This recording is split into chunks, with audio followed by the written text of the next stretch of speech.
welcome to Education, Leadership, and Beyond, Surviving and Thriving.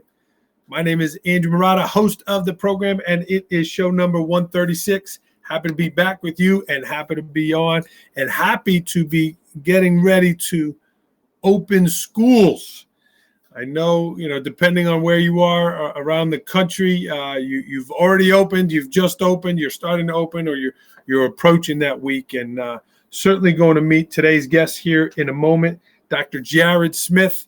Dr. Jared and I connected over social media, and I'm so curious and interested to learn about his district there in Iowa. They just had a terrible situation with a terrible storm. I'm going to ask him about that. But certainly how they're doing in Iowa, and looking forward to meeting Dr. Jared.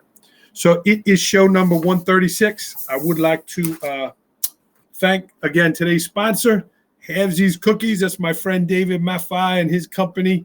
We're going to send Dr. Jared some Halvesies Cookies out to Iowa and get him a taste of those. Halvesies Cookies, again, you need to ship somebody a gift. You need to ship somebody something. They're a great company. They're friends of the program. And this discount code, Murata15, will give you 15% off. They're great. They're vacuum sealed. And just impressed with what David's doing. So I want to thank them for sponsoring the program. Show number 136. I hope you're well. I hope you're safe. These are tricky times and turbulent times. But I wanted to start with today's concept. Not all readers are leaders. Yet all leaders are readers. My friend Dan Spanauer has said that. I've read that. And I'm going to say it again because there's a little tricky in there. Not all readers are leaders, but yet all leaders are readers. And I'm excited to talk to Dr. Jared Smith. He is a voracious reader. He is somebody, and I want you to check out his website. We're going to have him share that. But he's read a ton, and he does reviews of books, right? So I saw, maybe 6 months ago, he put something out, top 100 education books. And I was like, hey, where's my book? How come my book's not on there? So we reached out to him, and he said, Andrew, I'd love to hear from you. I'd love to read your book. And he did that, and he put that review on there. And I just was so impressed.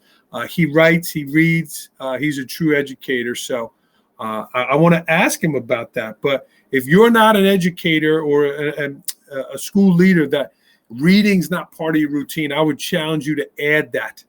I'm a busy guy. I know Dr. Jared is a busy guy, making time for us here. But I try to make sure I find that time each and every night to read. I want to make more time, but I always find myself doing something else. But if you're not sure where to get started, check out his stuff on his website. Just Google Dr. Jared, and I'll have him share that website here in a minute. But he's got a lot of reviews on there, so you can kind of like get the cliff notes of them and learn that. The other thing I wanted to share before we bring in our guest today, there's a lot happening, right? How much more can we take, right? What else can happen? And they're about to open schools in Iowa, and then this gigantic storm comes through and like wrecks the place, right? COVID, school closures, hybrid teaching, online teaching, all of that. And now they had to deal with a natural disaster. So, I believe we're resilient, and I believe that, right, the Lord above, I don't want to get religious here on, but it's not going to give us more than we can handle. And obviously they're handling a lot in, I'm going to mispronounce it, Josh, we're going to let you say it, but his county there in Iowa. So let's ask him about these things. Let's meet today's guest. We're going to welcome Dr. Jared Smith into the program here. And boom, there he is. Hey. Dr. Jared. How are you doing, man? That was an awesome introduction. That was great. Yeah. And everybody, this is Dr. Jared Smith. He is superintendent of Tama County Schools. You got it. That's it. Cool. Tama County Schools in Iowa, and it's in between Des Moines and Cedar Rapids. Dr. Jared, welcome to the program. Hey, man, this is awesome. Thank you so much for reaching out to me, sending me the book, inviting me on the podcast. This is a great thing you got going. So I'm just honored to be here. And we're happy to have you. And we had some tech issues. I'm on a secondary computer, so if the Wi-Fi goes out, everyone, please be patient with us. But Jared, I touched on a few things that you're doing, and let's start out again with your district. Here you are getting ready to open schools, and was it a tornado? What happened out there? So there's a term that I had never heard before until about 2 weeks ago, and it's called a derecho, and it is like straight line winds that just we believe, and nobody really has an accurate number on the wind speeds, but we had winds up around 120, 130 miles an hour in our community, and it's a tornado just hits certain spots, and it's there quick, and it just leaves pretty quickly. It was on top of us for like an hour. It was like the weirdest thing. So I'm actually at home. I went home for lunch. My office is like a block from where I live, and it hit right at noon, and I was in my house when it all hit, and it was unlike any, sounds. I've never been in a tornado or a hurricane, so I guess I don't know what that sounds like. But just trees, branches are falling, huge limbs of trees are falling. And yeah, as I was in the kitchen, actually a hole came through our roof. So it just kind of came right through. It was, yeah. And you're kind of making the face. Yeah. But, we're lucky. We've got insurance, but so many of our families here don't. And it's just a bad, we're still, power came on about 2 weeks later. So about the 23rd, 24th. And which is, to live in the United States and not have power for 2 weeks is pretty much unheard of. And we still don't have internet. I mentioned to you, I have to come into work, and I don't know how that works, but there's no internet in our community right now at home for anybody. So you talk about virtual learning and hybrid learning, like we're still crossing our fingers that the internet will be up and running at home here. We're supposed to start at September 8th. So we'll see. Wow. Oh yeah. My God. So all the challenges you have facing opening schools, and now you had this huge thing. Was the actual physical buildings damaged? Was there? Yeah. So the some of your pictures online. Yeah, the building that was hardest hit was our middle school, and we're being told that we're not going to be able to get back into that building until at least January. Wow. If not the rest of the year. It's that bad. So yeah, the roof, the part of the roof came off, and then there was about 4 inches of rain right after that. And so there's just water damage all over the building. So yeah, hey, here's the silver lining. We had summer school going on in that building, and our staff was awesome, got them to the basement. We didn't have a single student or staff member that was hurt across our district. So the silver lining, and I don't believe there's any injuries in our community at least. So, there's certain things you can't replace, and human life is one of those. And so we lucked out there. Well, God bless, and we wish you the best there. Those are some challenges. And before we get into the questions and stuff, the next one, right? Just tell me about the reading, right? And how did you start doing these reviews? Because again, your website, and is it drjaredsmith.com? Is that it? Yep, that's correct. Yep. And if you go on there, and I encourage you, if you're a school leader, if you're an educator, whether you've been doing it 20 years or is just starting out, you have such a variety of books there. Jared, where did that start? How did you? I'd never seen anything like that. Sure. Well, thanks for the kind words there. I've told this story a few times. After college, I swore I would never pick up another book. I was so burnt out. I was just like, I am done. And even, I'll be honest, even through my master's program, when I got my ed leadership, I wasn't really, I was skimming those books. I was not really, I was just so burnt out, 20 plus years of school in a row, whatever it was, or 18, whatever it was. But I read, in 2012, I was part of a book study where I was in a little bit larger school district here in Iowa.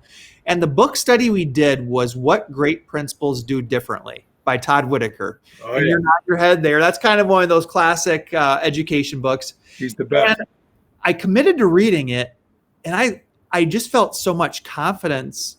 Some of the things that I thought were right about how I was leading, and at the time I was an assistant principal, some of the things that I thought were right, I wasn't quite sure. But when I read it in that book, I'm like, I knew that was right. I knew I was doing the right thing, but I didn't have the confidence to lead in such a way where I knew my beliefs were, I was really feeling confident in my beliefs.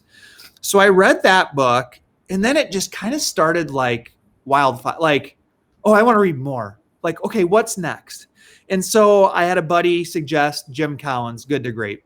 Read that, and I was like, man, I'm liking this. So I just started like asking people who I trusted, other educational leaders, hey, tell me your best book. Tell me your two top books. And what I did though, here's where I took it a step further. A lot of people just read and maybe they highlight, but they don't do anything with it. Yeah.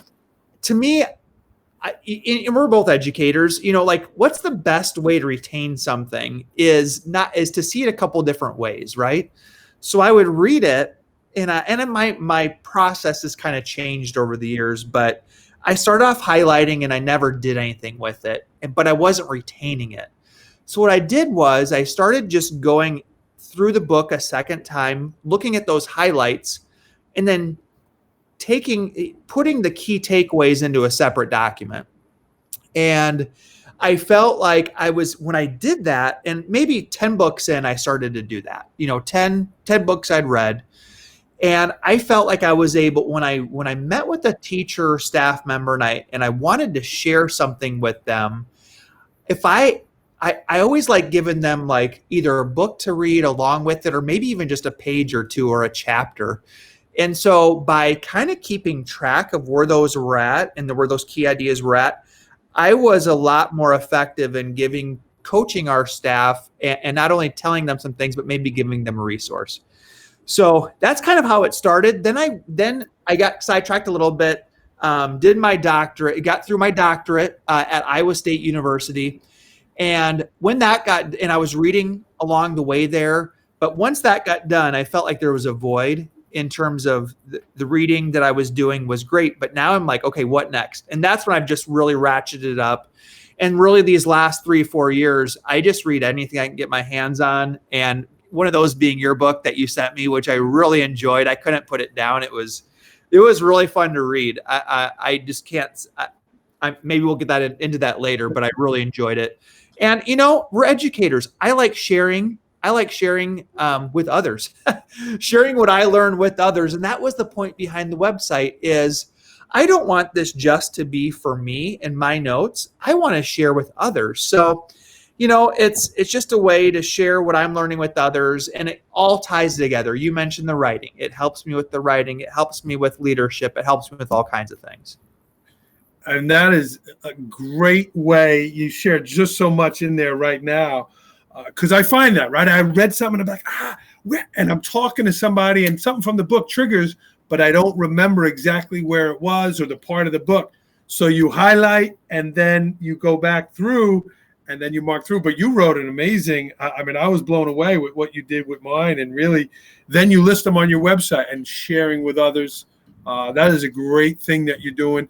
Here, my cousin, she's a teacher in New York City. She's writing here, wondering if you just read professional books or do you read for books enjoyment? And if so, what types of books do you enjoy reading? So that's a great question. She's a great educator. So I'll admit, I only really read nonfiction. So some people would say that fiction is enjoyment and nonfiction is for work. I look forward to reading these books. I look forward to, and I read all kinds. Like if you look at the list that I generated, there's probably about a third of those that are leadership.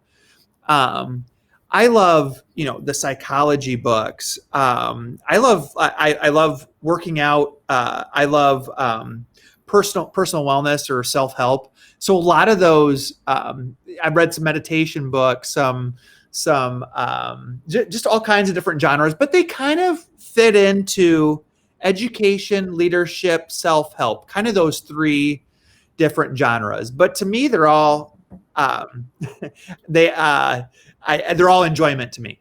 That's awesome. That's my mom saying hello, Dr. Jared. She's my biggest fan, and that's great. We're gonna talk off air too, because I have some great authors coming up here on it. But I think that's fantastic. So let's talk a little bit about you and your district. Again, we met on social media. Tell me, Jared, about the culture of your district. Would you say it's more rural? What's it like in Tama County Schools? Okay, so yeah, most people out there are probably saying, okay, Iowa, small district, farms, cornfields. Okay, I get that. We are a smaller district. We've only got 1,600 kids total, three buildings. We've got about 115 kids per grade level. So not a huge district by any means. But we are unique in that we're actually a relatively diverse school district. We're about 50% minority and 50% Caucasian. And what makes us truly unique is that we've got on the western part of our school district, we actually got an Indian settlement that's there. So about 10% of our students are Native American.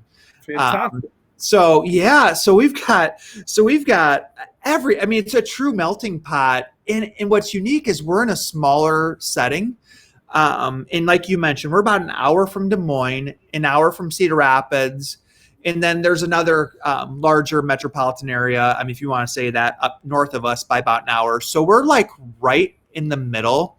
But we've got, it's just such a cool, unique district. There's not a single district in Iowa who has that makeup of student and families like we have, but we celebrate it. And we've got to celebrate it. We've got to do what we can do.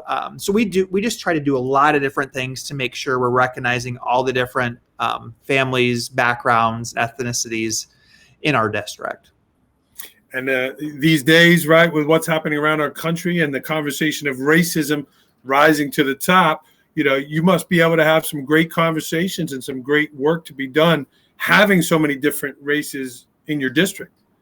Yeah, absolutely. We're planning right now. So our start of the school year got pushed back 2 weeks. We were supposed to start last week, and now we're starting in another week here. But we're actually right now, one of the coolest things we do is at the start of the year, we do a student panel of all different, and it's going to be unique this year. It's going to have to be virtual, but a student panel where we get some of our a diverse group of student panelists to share with teachers their tips on how to best interact and how to best build relationships with those students. And a lot of our staff, when they come work for us, maybe don't have experience working with diverse students, especially Native American students. And they, there's a lot of different customs and cultures that they have. And we learn from our students on, some things that maybe our staff didn't know, and a lot of those things they don't. So you're right. It's a difficult time right now across the United States, and Iowa's no different. We're dealing with some difficulties here as well. And we're just focusing on the kids and doing what's best for our kids and for our community. Awesome. And Jared, you're going into your third year. Is this your first superintendency? Yeah, this is my first superintendency. Okay, so tell me about growing into that role. It's a difficult job, right? You're at the top there, tell me, how have you grown in that role? That's a great question. It's funny. I came from being a high school principal, and we had about 1,600 kids in our building alone. So I go from a big high school here in Iowa. That's a pretty big high school. To now we've got 1,600 kids pre-K through 12th grade. So so you asked about what's the most important things that you learn. One is, absolutely communication in my position is huge. we do not have, and I know you talk about it great in your book, we do not have a communications director in our district. It's really up to, myself. We've got some people who we've delegated some things to, but really as a superintendent, you help oversee and facilitate the communication in your district. And so we, just like you do, we really try to make sure that we are sharing our story with our community. One thing that people don't know about our district, if you line up the school districts in Iowa, largest to smallest, there's about 330 districts in our state, and we sit right about 70th in terms of size. But in terms of our metrics for engagement, in terms of social media, we rank either first or second, depending on. So we're very proud of that. Depending on the metric you look at, if you look at our Facebook, for example, we battle. There's a couple other larger districts that we battle with week to week, and we measure this to see how engaged our community is. I mean, we just pump it out. We pump it out. Just every little thing that goes on, we're sharing it with the community, and they like it. I mean, they just truly like it. But communication's big. The other one key thing is learning how to work with the school board is interesting, and we get along really well. But suddenly, I have we have a 5-member board, and they're all great. We get along really well, but keeping them in the loop on what's going on and finding the ways that they best communicate has been really interesting. And it's been just an adjustment. You don't go through that as a principal. You kind of have your one main direct supervisor, whether it's an assistant superintendent, whatever it might be. But now I've really got 5, I call them 5 bosses that I kind of report to and fill them in on. So that'd be another thing that has taken some growth and some getting used to. Sure. And those are great points. Excellent on the social media. I'm a believer, right? If you don't tell your district story, your community story, somebody else will, right? So good for you. I know you're very active on Twitter. And again, his Twitter handle is here at Jared Smith, PhD. How about the school, Jared? I want to follow some people in Tama County there. Tell me the school's handle. Yeah, so let me look it up real quick. So Twitter, it would be. Put you on the spot there, Jared. No, it's okay. I should have these memorized. So our Twitter is at STC Trojans. And so STC is in South Tama County. Now I will say on Twitter, I pump out a lot. That's kind of my thing. I pump out a lot, and they're kind of retweeting or they're kind of following my stuff. Yeah. Where we're the most active is just if you Google or Facebook search South Tama County Community School District. Okay. You can't miss it. Again, it's just we love it. We just feel like you said. I mean, you've said in your book, and you just said right there. With everything going on with COVID and with schools closing, we have been absolutely upfront and as transparent as possible. And if we don't have an answer, we're going to say we don't have an answer right now. We're going to share it with you in a couple of days. So, and we have Instagram too. I believe it's STC, the same handle as Twitter, STC Trojans. Okay. So I would love anybody to give us a follow and just and check it out. But Facebook is probably where we're our strongest. That's at least where our parents are at. And Twitter, they've kind of fallen off a little bit. But our kids are on Instagram and our parents are on Facebook. Awesome. And we'll share this out with them. Let's go back to you mentioned about the superintendent. How big of a job change or kind of from being principal, right? What were some of the things that you went, again, you're out of the building directly. What were some changes that you experienced there? Oh, that's a great question. So I think one thing, for anybody who's maybe thinking about moving from the principal to the superintendency is there is a tendency to get caught up in I call it the whirlwind of the day-to-day in the office. So my office is a complete separate building, even though the high school is across the street and the elementary is a half mile down the road. I'm not right 10 steps to the next classroom out there. So you have to be intentional about getting into classrooms. And I know I love what you put in your book, and I wish I had it right here in front of me, but I believe you said get out of the office, get in the classroom, and do your work in the classroom. Is that right? Something along those lines? Yeah, sure. So I do the same thing. I bring my laptop with me, and I know a lot of districts are not used to the superintendent being in their room with their laptop doing, but I just like being around kids. It energizes me, and being around staff, I can know what's going on. So, I thought that was going to be a big difference. And it is. Like, there's some things that I'm dealing with, maybe higher level issues that prevent me from getting into classrooms as much as I want. But I still prioritize it. I put it on the calendar. My secretary knows that time is supposed to be off limits. I'm going to buildings. And really one other thing I really try to do, and again, a lot of this comes from stuff I've read or from other educators, is I do weekly one-on-ones with all of our principals and our directors. And I call it our leadership team. There's basically 10 people I meet with weekly. And what I do is I commit 30 minutes to each of them once a week.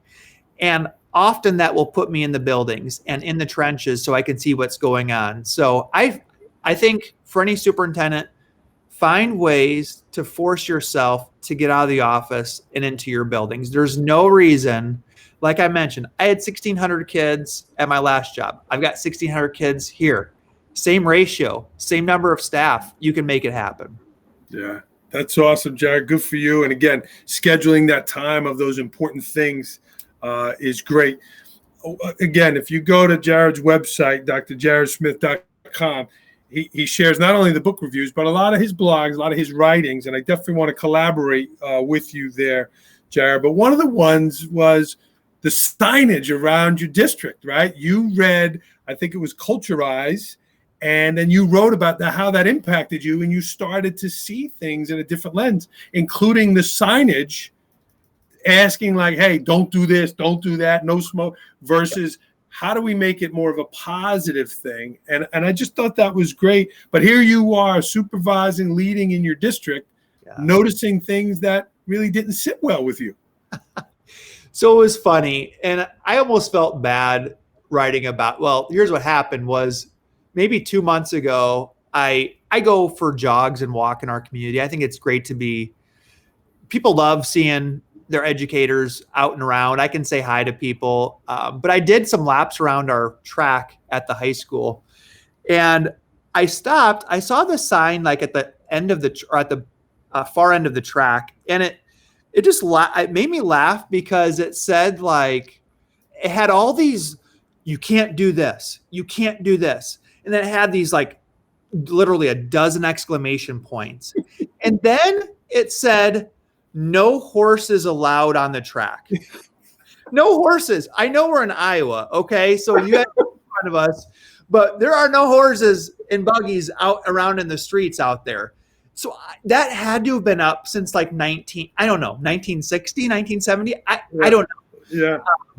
So I'm like, I took a picture and I sent it to our principal, like our high school principal who's new. And it wasn't a shot at him. He didn't know. But I was kind of like, oh, good thing we're telling all those people with horses not to be on our track. It'd be what a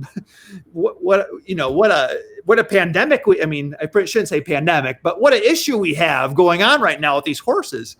We should be happy if people, and I put in the article, at a point where we have the highest obesity that we've ever had in the United States, and we can't get people to be active to save their lives. Why should we have these signs that are so negative on our track? Shouldn't we be happy that they're actually here using the track? And so I wrote that. I know I heard Jimmy, who wrote that book, Culturize. He's an Iowa guy. And I heard him speak maybe 5 years ago, and he talked about some of the signage that he had at the time when he was a high school principal. Mm-hmm. And he really focused on getting rid of the negative signage. Like, you can't do this, you can't do that. We should be happy if people are at our schools. We should be happy if they're on our track. We shouldn't have all these things. The other thing I wrote about was at our elementary, like, this is a tobacco-free campus. And then I wrote, like, I'm so glad all those first graders that are sneaking those cigarettes in the bathroom, I'm so glad we're all over that. Because, man, as many times as I'm called the elementary school to get those cigarettes from those kids, so it's just, and here's the thing I feel bad about. Like, somebody in our community must have read that, because that sign was gone like within a week. The sign's gone. I went for a run last week and I didn't see it. And I'm like, well, I didn't mean to make anybody feel bad, but hey, it's gone. I guess I can live with that. I think your writing's great. And again, being out, you see things, but I thought that was great. And another thing you shared, Dr. Jarrett, you described yourself as a mediocre teacher. What would you say you learned from that experience? And you don't hear that often. I was surprised to hear you have said that, but what did you learn from that experience, and how do you then share now with teachers from that experience? Well, when I wrote, so that the idea of being a mediocre teacher was like the first chapter of my dissertation about, I've had an opportunity, just like you've been, to be in class, probably thousands of teachers' classrooms, thousands of visits, and I'm just in awe of some of the things they do. And I just, reflecting back on my years as a teacher, and I was a high school teacher in Sarasota, Florida, and then I was a fifth grade teacher in Chicago, the Chicago Public Schools. So I was in two different large districts, with some students who came from, some difficult backgrounds. And I just felt like, everything was about me. I felt like I didn't put the time in to get to know the students as well as I should have. I was fresh out of college. I survived. I really didn't put much time into planning or even thinking. I just kind of winged it, which is sad to say. It really is. But I had some natural charisma and natural talent that kind of let me get by. But I really didn't put much thought into like pedagogy and really thinking deeply about the teaching profession. And, I lucked out when I got my first administrative job. I got lucky. I really did. If they had saw me in the classroom, they might have thought twice. But they probably saw something in that interview that, like, this guy's got it. We just got to get it out of him. That talent. He's got talent. We just got to, but so you asked about, like, how does that impact you now? I think it's good. I know some principals, may not show that vulnerability, or superintendents when they're meeting with their staff and not admitting that maybe they struggled. I am not afraid to say that. And I think it helps me out with our staff when I'm able to tell them, man, you are good with those kids. You have a rough group and you've got them, you're doing wonderful things. Or I just really think it was a blessing in disguise to struggle, because now I feel like I know, and for a teacher who might be struggling, I can see a lot of them and myself. And we're welcoming our new teachers tomorrow. They're coming. We have like a dozen new teachers coming in. Wow. And they're going to struggle first year. Maybe this year is going to be strange, but typical year, they're going to struggle with classroom management just like I did. And I think they feel comfort hearing it from, like you said, the top, that we've all been there and we're here to help you out. Good for you for sharing that. And I agree with your message. Jared, before we get to rapid fire here, is there anything else you wanted to share? You got great energy. You probably have a million stories you could share, but was there anything else you wanted to share with the educators that are watching? And if you are watching live right now, please leave a comment or a question, or certainly if you're watching this on recording, we'd love to hear from you. But was there anything else, Jared? Oh, the only thing, the other question you had written down was just about self-care. Yeah. I'm such a huge believer in setting a culture in our district in which we we build trust and respect with our staff, and burnout is such a huge thing in education. We really try to avoid burnout by making policies and decisions and rules that are in the best interest of our teachers. Here's just one quick example. I can give you a ton, but when our teachers were supposed to be back on contract on August 24th.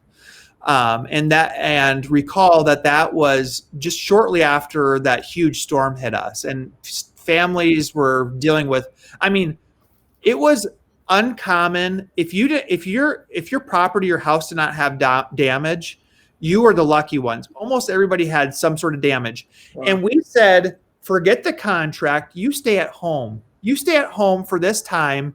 And we worked with our legal attorney and said, we want to make sure that we can honor the people and let them stay at home and take care of what their family during this time, even though their contract says come back on August 24th. We actually worked it out where they could stay at home for those 2 weeks. They could do some minimal requirements for us. But that's just an example of, and that's what the nice thing about being in the role I'm in is we can impact policy and make decisions that are employee friendly. And that's just one recent example where we're always going to err on the side of our staff and do what's best for staff and their families. That's awesome. And that's a great story, and good for you for putting family first. And because that's what matters, right? People care about the way they're treated. And that's a great story. Jared, let's get to rapid fire here, and we'll get you back to your family and your job here. I know you read a lot, right? What was the last one you read? So I'm currently, I was like, because I'm in the middle of like a few right now, but the one I read that I'm reading right now is Tony Dungy, The Mentor Leader. Oh, yeah, he's great. Awesome. How about movies? Last movie you saw? Don't laugh, but I just for the first time over COVID saw Titanic. It's a classic. For the first time. It had been 20 plus years, but I finally watched it. It was the highest grossing there for a period of time. Yeah. It was good. I will say it was good. It was good. Maybe next episode we'll have you sing that great song. Oh, I don't know about that. How about your favorite place to travel? That was a tough one. I'm not saying this is my favorite, but I had plane tickets to go back to Nashville a couple months ago. I like country music. I love staying, there's just so much good food, places to go, things to see. I was going to see Kenny Chesney and got canceled. So I got to say Nashville. Have you been to the country music festival there? I have not. Have you? Put that on your list. Yeah, I'd love to go. Yeah, let's talk about that. That's a great spot. You shared a lot of passions today. And again, I love your energy. What's something that really motivates you? I saw that one. I kind of struggled, but I wrote down just a simple bit of positive feedback. And I don't care what position you're in. If you get positive feedback, and I've got, every once in a while I'll get an email or a note, it just kind of puts me in a good mood and motivates me like, hey, we're doing the right thing. So ask me on a different day. I might have a different answer for you. But I got a note this morning that really made me feel good and got me through the day. And that's great, right? To hear that it matters to the boss as well, right? People want that from the boss. But sometimes when you get that as well, good for you. How about something that gets under your skin? Again, I was like, this is a tough one. I was at the gym this morning, and anybody who goes to the gym and somebody who doesn't re-rack their weights. Ooh. Oh, so it was this morning, and I don't know, some very strong person must have been there before I got there, and they left like 3 plates on either side. And I'm like, who's gonna for deadlifting? Like, I don't do that much. So I guess I'll put this back. Well, and especially now, right? All kidding aside, now you touching, that's not cool. Yeah, that's true. Someone you'd like to meet. I put down, I don't know if you've heard of Cal Newport. Have you heard of Cal Newport? No. He is leading, he's like my age. He's 38. So I kind of relate to him there, but he's leading this whole like digital detox he's got this idea about like how social media, and I love social media. I mean, we're connecting on social media. This is how we met. But if you use it in the wrong way and you get your energy gets sucked up with social media, it can really take away your any of the goals you're working towards. So he has some amazing ideas. He doesn't have social media. That's part of the reason I want to meet him, is because I've just heard some of his talks and read his books, and he'd be a fascinating guy to meet. Yeah, and I saw you wrote about there in your mentorship, and also I know you enjoy reading Tim Ferriss. We're gonna have to check that out. Yeah, that's good stuff. How about dealing with an angry parent? What would you say about how do you handle that? I'm sure this is probably what a lot of people would say, but just listen. Just give the time. Make the time to listen. Sometimes the problems iron themselves out. Sometimes they just want somebody to vent to. Just giving them that safe space where you can listen doesn't mean you need to change your mind necessarily on a decision, but just giving the time to listen to what they have to say. Okay. I'm becoming more of a college football fan. I took my son to a Michigan game. We're near Penn State. Is Iowa football the king out there? Is that the king? Yeah, I would say 2/3 of our state is Iowa. Okay. And another third of our state's Iowa State. We're probably more of a college football state than a pro football state, but in the pros, you've got a hodgepodge. You got the Bears, you got the Vikings, you got the Chiefs, then you got some like bandwagon, like Baltimore Ravens and San Francisco, some bandwagon people. But Iowa's the big dog. Yes. And is that the rival, Iowa State? What's the rival of Iowa? It depends who you talk to. Iowa has kind of dominated that matchup. I would say, in my mind, the bigger rival right now is Wisconsin. Wisconsin's kind of had our number the last few years. They're kind of the top dogs in the Big Ten West. Okay. So I would say Wisconsin. Some people might say Nebraska. They might say Minnesota. I'm saying Wisconsin. And now Big Ten shut down, right? Oh gosh. Yeah. So I don't know. I don't understand the decisions behind it. It's frustrating. That's what I've been used to doing for 30 years during the fall is watch college football. I don't know what I'm going to do, but some of them will be playing, so they'll be on. Yeah. Big Ten. How about this? This is one of my favorite movies, from the Field of Dreams, right? Is this something that people in Iowa talk about? But when he says, "Is this heaven?" And he, the famous line. I know if my mom's watching, she'll be laughing. But I love Field of Dreams. It's on my list to go visit. Do people talk about that there? Yeah, you asked like how many times a year do I hear that state? I hear it a good 4 or 5 times a year. I bet. Like, is this heaven? No, it's Iowa. I don't know if you heard about the biggest thing that's happened is we were supposed to host a major league game on that. The Yankees. The Yankees. Yes. Right. Yes. And I don't know what happened. What's cool is the school Dyersville is where that, and that's in eastern Iowa. It's a little ways. They're actually a member of our conference. That area. So there's a lot of connection there. But Field of Dreams, absolutely. It's still we definitely hold that. That's ours. We really take pride in it. Yeah. I feel like whenever anybody comes to visit Iowa, they try to make it over and run the bases or play a little catch on the field. It's pretty cool. Yeah. I tear up every time I see that movie. And my mom actually met the actor that plays Kinsella, and then I have an autographed picture in my house. That's awesome. Yeah. It's a good movie for sure. Cool. Best purchase under $100 that has had a great impact on your life. Oh gosh. This sounds so redundant. I shouldn't have put this. My wife got me a reading light.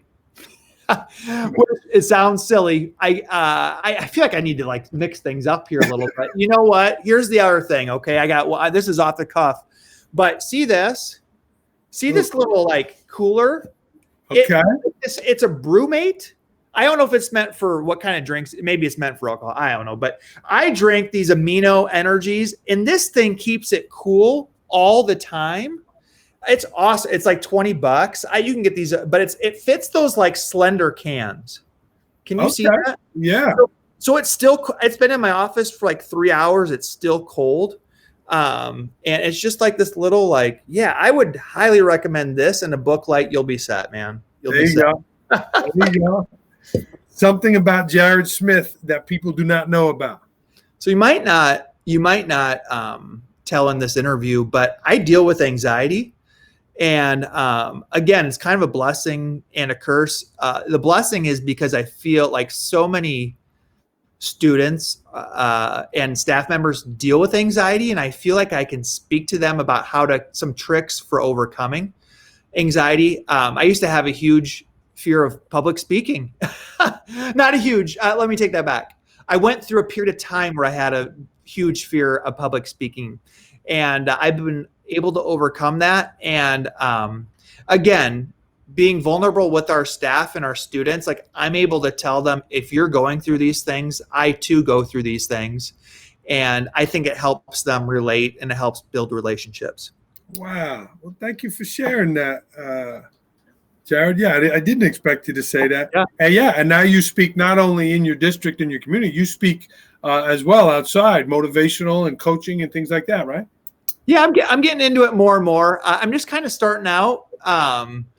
But yeah, I really enjoy it. I've always enjoyed speaking to large, like I've always taken the advantage to speak to our district.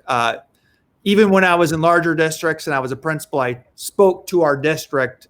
So I'm getting into it more. I got some keynotes that got canceled over last summer, unfortunately. But just getting started off, but I'm liking it. Good for you. What's your message here today as we're going to close the show? You got schools around the country. We've been talking about in my district that hashtag we can, right? Wash your hands, wear your mask, and watch your distance. That's been our message. Okay. What's your message to everybody this year as we close? Yeah, it's just stay calm. Stay calm. I've just seen too many people in leadership positions. And I'm sure just like with you guys out east, in Iowa, it's becoming so political. Everybody's blaming each other, going to social media, blaming blaming our governor, blaming city council for everything. It's just stay calm and focus on the kids. Focus on what you can control. I don't think it's a good look for other educators when they're up in arms doing those things. And I don't know. So we just stay calm, stay positive, and we'll get through it. Awesome. Dr. Jared Smith, you did a great job. Jared, if people are interested in learning more about you and, if they were interested in having you come speak, what would be the best way for them to get in touch with you? Yeah, probably the best way is to just visit me on my website. It's like you said, drjaredsmith.com. And I do, I have a weekly newsletter, and just like you do, I enjoy getting yours and reading those. And that's a quick way to get caught up, to get signed up for the newsletter, or else my Twitter, and you've got it listed there at Jared Smith PhD. You can find me there too. I love to interact with new people, and that's how conversations like these get started, is just reaching out and exchanging ideas and that sort of thing. So yeah. Well, very cool. You did a great job. I'm going to cue this music up. Again, this was Dr. Jared Smith, Iowa, Tama County. It's not heaven, but it's South Tama County. He did a great job. I'm at Andrew Murata 21. Again, leave us a question or a comment on here. And it's worth checking out his website. I love those book reviews. And again, we're getting started with school, right? So we're busy, but keep making time to read those books and keep being kind and peaceful to each other. Let me cue this music up. Jared, you stay on that line there, all right? Yep. There we go. All right. We're going to sign off here on Education, Leadership, and Beyond, Surviving and Thriving. And jacking this music up. See you, everybody.